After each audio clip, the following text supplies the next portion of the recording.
Thomas, Pas prendre mon petit-déj. Quoi? à ton avis, qui va stocker les données de santé des Français? Ah, je sais, Microsoft. La CNIL a confirmé que ce sera bien l'éditeur de Redmond qui hébergera les données de santé françaises. Nommé EMC2, l'entrepôt de données conçu par l'entreprise américaine stockera une partie des données de santé pour une durée de 3 ans à des fins de recherche. C'est quand même dingue ça. Tu vas pas me dire qu'en France, il y avait personne d'autre capable de les héberger. Eh bien, faut croire que non. Les propositions d'OVH Cloud, Cloud Temple et NumSpot ont été repoussées car jugées insuffisamment avancées pour ce projet. Bon, ça a énervé d'autres personnes. Plusieurs voix se sont élevées en France pour critiquer cette décision.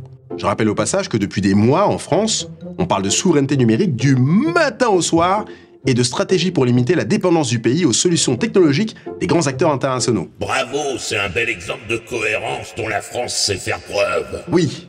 En plus, la candidature de Microsoft avait été repoussée dans un premier temps avant d'être validée par la CNIL. La même CNIL rappelle également que ces données sont soumises à des lois extraterritoriales. Sur le papier, rien n'empêche donc les États-Unis d'avoir accès à ces données ultra sensibles. C'est un risque calculé. Thomas, mais il n'y aurait pas déjà un acteur français qui héberge ces données en Amérique? Bien vu la voix, bien vu. Il s'agit de Doctolib. Utilisé par plusieurs dizaines de millions de Français, l'application de santé s'appuie sur AWS. Ah, Amazon. Ouais, c'est bien ça. Doctolib a précisé que des technologies de chiffrement empêchent d'accéder aux données. Bon, il n'empêche que les datas en question restent soumises aux lois américaines. Mais Thomas, ça veut dire que nos données de santé sont un produit comme un autre? Eh bien pour les GAFAM, il faut croire que oui, Microsoft et Google n'ont jamais caché leur intérêt pour ces données. Leur potentiel est réel. Amélioration de la recherche, du suivi du patient, ou encore réduction de la durée des essais cliniques, les possibilités sont nombreuses. Et ça, les GAFAM l'ont compris depuis longtemps.